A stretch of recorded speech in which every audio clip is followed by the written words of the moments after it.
তো ভাই finally India versus Australia ODI team announce হয়ে গেছে। তো টিমটা এটাই: Shubman Gill captain, Rohit Sharma as a player, Virat Kohli as a player, Shreyas Iyer vice captain, অক্ষর প্যাটেল, কেএল রাহুল, ওয়াশিংটন সুন্দর, নীতিশ কুমার রেড্ডি, কুলদীপ যাদব, হর্ষিত রানা, মোহাম্মদ সিরাজ, আর্শদীপ সিং, প্রসিদ্ধ কৃষ্ণা, ধ্রুব জুরেল আর যশস্বী জয়সওয়াল। তো ভাই অস্ট্রেলিয়ার সাথে টি-20 সিরিজের স্কোয়াডও ঘোষণা করে দিয়েছে, যেখানে Suryakumar Yadav captain, Shubman Gill vice captain, Abhishek Sharma, Tilak Varma, Shivam Dube, Axar Patel, Jitesh Sharma, Varun Chakravarthy, Jasprit Bumrah, Mohammed Siraj, Rinku Singh, Sanju Samson, Kuldeep Yadav, Harshit Rana, Arshdeep Singh. এখানে একটাই কথা বলবো ভাই, আমি প্রথমেই আসছি ওডিআই টিমের উপর। ভাই এখানে শুভমান গিলকে ক্যাপ্টেন করেছে, সেটা বিসিসিআই যেমন বুঝেছে করেছে। আমি একটাই কথা বলবো ভাই, রোহিত শর্মা আমার মনে হয় 40 বছর পর্যন্ত খেললেও উনি ভালো খেলতেন, কারণ আমরা দেখেছি সচিন টেন্ডুলকারকে 40 বছর পর্যন্ত খেলে ওয়ার্ল্ড কাপ জিততে। ভাই সেখানে রোহিত শর্মার স্বপ্ন ছিল। ভাই এভাবে তাকে ইগনোর করে দেওয়া উচিত হয়নি। যাই হোক, বিসিসিআই যেটা বুঝেছে, আমি এটা আরেকবার আসবো। রোহিত শর্মাকে যেহেতু ইগনোর করছে, হয়তো বিরাট কোহলিকেও পরে ইগনোর করতে পারে। ভাই একটাই কথা বলবো, বিরাট কোহলি আর রোহিত শর্মা ভারতীয় টিমের অ্যাসেট। এক্ষুনি থেকে যদি ইগনোর করতে শুরু করে দাও নয়, আর কারা ইগনোর করছে? গৌতম গম্ভীর, যার কেরিয়ার খুব শর্ট, তিনি লোকের পিছনে লেগেই রয়ে যান। তো এনাকে বিসিসিআই ফুল পাওয়ার দিয়েছে, তো সে যেভাবে পাওয়ার ইস্যু করছে জানি না। দ্বিতীয় টপিক হলো এইটাই, হর্ষিত রানা দুঃসম্পর্কের না কাছের আত্মীয় জানি না, বাট ওকে তো ইন্ডিয়ার বাইরে প্লেয়াররা কুকুরের মতো পেঁদায়। তো এইরকম প্লেয়ারকেও যদি প্রত্যেকটা সিরিজে নিয়ে যায়, তো অস্ট্রেলিয়ার মতো টিমের সামনে ফেলে দেয়, এর অবস্থা কি হবে? আমি জানি যতদিন গৌতম গম্ভীর আছে, একে কেউ টিমের বাইরে করতে পারবে না। ভাই গৌতম গম্ভীরকে যদি টিম থেকে বাদ দেওয়া হয়, দেখবে টিমটা ভালো মতো সেজে গেছে। আমরা এশিয়া কাপেও দেখেছি, হর্ষিত রানা খেলছে, আর্শদীপ সিং বসে। ভাই এটা কিভাবে সম্ভব হয়? যাই হোক, আমি বেশি তর্কে আসছি না। ভাই বিসিসিআই একটা ডিক্লেয়ারও করে দিয়েছিল যে নেক্সট ক্যাপ্টেন ওডিআই যদি কেউ হয়, সেটা শ্রেয়াস আইয়ার। ভাই শ্রেয়াস আইয়ার কেকেআরে যতটা করেছে তার দমে করেছে, পাঞ্জাবে যতটা করেছে তার দমে করেছে। শ্রেয়াস আইয়ারের ক্রেডিটটা শ্রেয়াস আইয়ারের একার।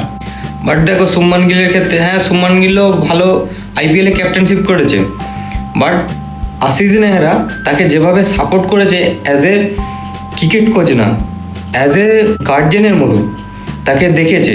মাঠের বাইরে ফুটবলের কোচের মতো এইদিক ওইদিক ছুটে কখন ডিসিশন নিতে হবে তিনিই বলেছেন। বাট শ্রেয়াস পেপার পাচ্ছে, শ্রেয়াস আইয়ার পাচ্ছে না। তো আমি চাই ভাই, আমি নিজে ওয়েস্ট বেঙ্গলের বাসিন্দা, আমি চাই ভাই সিএসকে, আরসিবি আর এমআই এই তিনটে টিমকেই সাপোর্ট করতে। ভাই যখন তোমরা দেখেছো কেকেআরে কামব্যাক হয়, তখন আমি দেখেছি 2-3 জনের মুখে খুব হাসি ছিল। এক রিঙ্কু সিং, ভাই ও ডিজার্ভিং প্লেয়ার, আমি ও সম্পর্কে কিচ্ছু বলতে চাই না, ও চান্স পেয়েছে, ও ভাই খেলুক। 2 হর্ষিত রানা, হর্ষিত রানা খুব খুশি হয়েছিল জিজিএরামে খেলবো।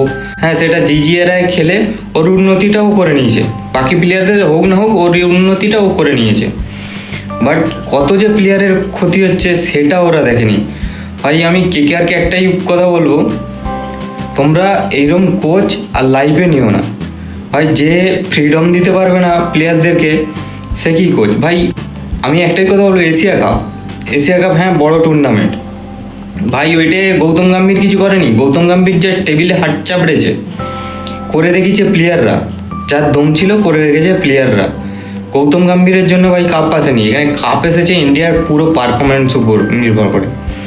তখন তিনি, আমি দেখেছি যখন কন্টিনিউ হর্ষিত রানাকে খেলান, তারপরে যখনই দেখছেন কিছু হচ্ছে না, তখন একটা মেন বোলারকে ঢুকিয়ে দেন, হর্ষিত রানাকে বাইরে বার করে। তো সিরিজটাও রয়ে গেল, হর্ষিত রানাকেও বোয়া গেল। ভাই আমি একটাই কথা বলছি, হর্ষিত রানা তুমি যদি শুনে থাকো ভাই, আমি লিখে দিচ্ছি, তুমি হয়তো গৌতম গম্ভীরের হাত ধরে ওয়ার্ল্ড কাপ পর্যন্ত খেলবে, মানে আগামী ওয়ার্ল্ড কাপ। তারপর তোমাকে আর ভাই কেউ মুছবে না। আমি দেখেছি অভিষেক শর্মাকে টিমে রেখেছে ভালো, তিলক বর্মা সবই ভালো, দুবে এটাও ভালো। ভাই এখানে একটা নোটিস করার বিষয়, সঞ্জু স্যামসনকে টিমের লাস্টে রেখেছে, মানে এরা কাকে কোথায় রাখে জানো? আর জিতেশ শর্মাকে টিমের টপে রেখেছে। ভাই যদি তোমাদের এরকম প্রবলেম হয় না, তোমরা কেএল রাহুলকে খেলিয়ে নাও, ও কিপিংও করে দিবে। যদি তোমার সঞ্জু স্যামসনের সঙ্গে রাগারাগি হয় তো তুমি কেএল রাহুলকে নিয়ে নাও, ও কিপিংও করে দিবে, দরকার হলে ক্যাপ্টেনশিপও করে দিবে, ওকে যেকে এনে বসাবে ওখানে ফিট বসে যাবে। আমি তোমার জানি তোমার প্রবলেম অনেক ক্রিকেটারের সঙ্গে, যেমন ঈশান কিষান, তোমার মনের মতো নয়। হ্যাঁ বিসিসিআই তোমাকে পাওয়ার দিচ্ছে তা বলে তুমি এইটা করে দেখাতে পারো না তুমি টিমের সঙ্গে যা খুশি করো। ভাই আমরা দেখেছি তোমার দৌড় কতটা, হ্যাঁ কিছু ম্যাচে ক্যাপ্টেন্সি করেছো, ভালো খেলেছো, কিছু ইন্টারভিউতে দেখেছি তোমার উত্তরগুলো এমন পয়েন্ট অফ ভিউ দিকে ঘুরে, হয় ডাইরেক্টলি ধোনি, নয় ডাইরেক্টলি যুবরাজ, ডাইরেক্টলি কারো মধ্যে তুমি কাও না। তো ভাই ডিআর বিসিসিআই, আমি চাইবো যত তাড়াতাড়ি সম্ভব গৌতম গম্ভীরকে টিমের বাইরে বার, কারণ যত তাড়াতাড়ি গৌতম গম্ভীরকে টিমের বাইরে বার করবে তত তাড়াতাড়ি আমরা ট্রফি আরও জিততে পারবো এবং ভালো ছেলেগুলো চান্স পাবে।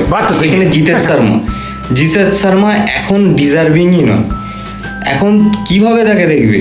সঞ্জু স্যামসন, ঈশান কিষান, কেএল রাহুল এদের দিকে ছেড়ে ভাই জিতেশ শর্মাকে দেখতে হবে? আমার মনে হয় না টিমটা বেশি দিন টিকবে। হ্যাঁ গৌতম গম্ভীর যেটা করছে, তবে খুব তাড়াতাড়ি আমার মনে হয় ভারতীয় টিমটা তাড়াতাড়ি ভেঙে যাবে।